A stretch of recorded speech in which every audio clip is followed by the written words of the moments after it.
Assalamualaikum warahmatullahi wabarakatuh. Di sini saya Muhammad Iqbal akan menjelaskan sedikit mengenai pentingnya PPD dan BK. Apa sih itu PPD? PPD ialah perkembangan peserta didik. Mengapa kita harus mengetahui perkembangan peserta didik? Nah, kita sebagai orang tua ataupun guru, kita harus mengetahui perkembangan siswa atau anak yang kita ajar. Di sini ada beberapa manfaat untuk kita mempelajari PPD, yaitu ada mengetahui cara kita menyikapi peserta didik.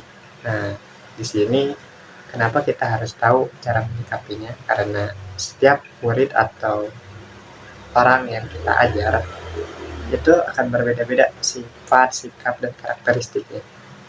Selanjutnya ada menciptakan suasana belajar yang kondusif. Fungsinya agar murid bisa lebih paham dengan materi yang diajar dan juga lebih disiplin dalam belajarnya sebagai murid pada umumnya.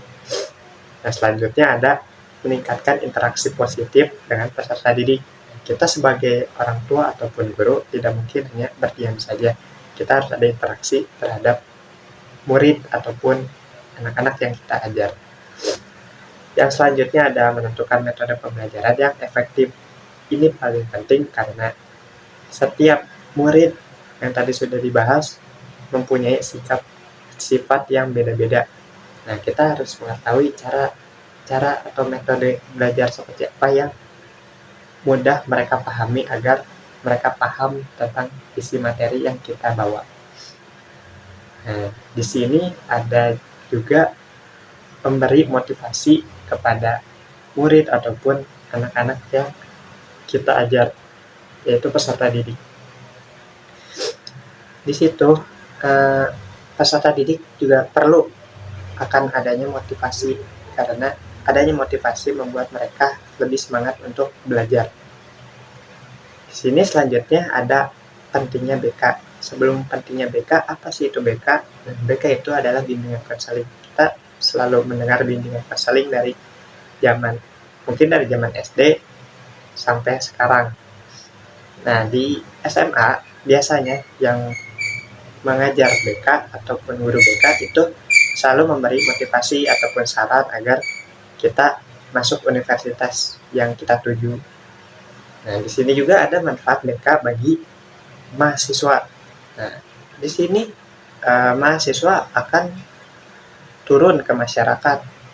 Oleh sebab itu, mahasiswa harus mengetahui cara menyikapi orang-orang yang mereka temui. Dan mereka akan berbeda-beda sifatnya, sikapnya, dan karakteristiknya.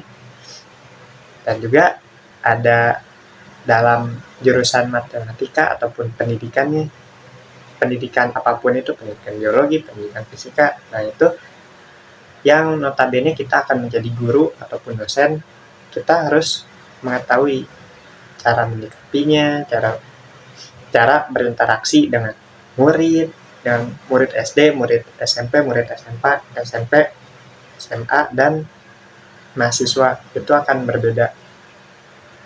Sekian mungkin yang dapat saya sampaikan. Mohon maaf apabila ada kesalahan.